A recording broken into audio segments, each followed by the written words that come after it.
איפה אתה? בבית. אתה לא עובד היום? היום לא כפרה עליך. מה אתה נשמע עצוב? מה קרה?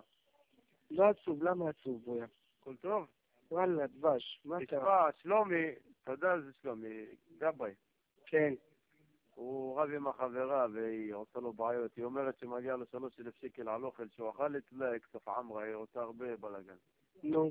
אז אנחנו צריכים כללה ממך. כללה? כן, אבל מכל הלב יהודה, הוא בוכה מסכן. איפה הוא? לידך בויה? כן. תביא לי אותו, תביא לי. יהודה. בויה, היא רוצה 3,000 שקל, כולה על חבלה, שיפו לכחל. הוא מוז.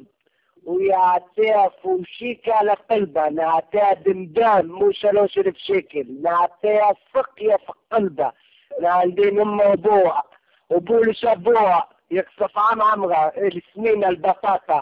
אמרה לרונה הבת של מירו, למה את לא באה להשכרות של אסי וכל זה? ורונה מסכנה, כל השכרה באה, בשבעה באה, בחודש באה, כל הזמן באה. אז אמרתי לה, רונה, מה לך ולה? היא אומרת לי, יהודה, היא הייתה 180 קילו, היא עשתה קיצור, בגלל זה ירדה בויה, 180 קילו, סבלת 3 שנים, בויה, תתעורר. היי בלרושת, בויה, תתעורר, אתה איתי או שכבר מהפדיחה ניתקת?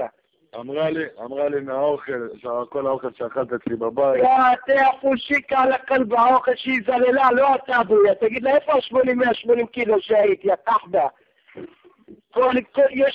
הפחד שלה בגודל כל הגוף שלי. אבל יהודה, תקשיב רגע, יהודה. בויה, כפרה עליך. תבוא לך מחלה על האוכל שאכלת אצלי בבית, אמא שלו אומרת... שהיא כפרה על הראש בלושק, שתלך כפרה על הראש של הבלושה שלך. תדעי כפרסה, יעתה שיפו לכחל, יעתה פושיקה על הרסה, אפשר להיכנס ערבי, יאנוס אותה ואת אמא שלה ביחד. אתה תדבר על אוכל, בחייאת יהודה, אמרו לי שאכלת ושיהיה לי רע בחיים וכאילו... איזה רע בחיים בויה, אתה תחרבן עליהם, אתה תראה טוב והם יראו שחור. אתה תתחיל עליו, אני רוצה שחרר אותה נעלב כל יום. נעלב כל יום, איך קוראים לה? הדר, בת? בת מרים. בת מרים, או ליעתי הפושיקה על הכלבה, או ליעתי הסרטן, או ליעתי המחלה, או ליעתי מורד על הכלבה. היא אמא שלה. היא ואמא שלה, מרים בת? אני לא יודע. לא יודע. מרים בת סבתא של הדר, יעתי הסרטן על הרסה, יעתי התשפו לכחל, אינשאללה דאון בידי, יעתי הדרבה דרבה, לא יהיה להם לא מכונית בויה, יגנבו להם את הנשמה.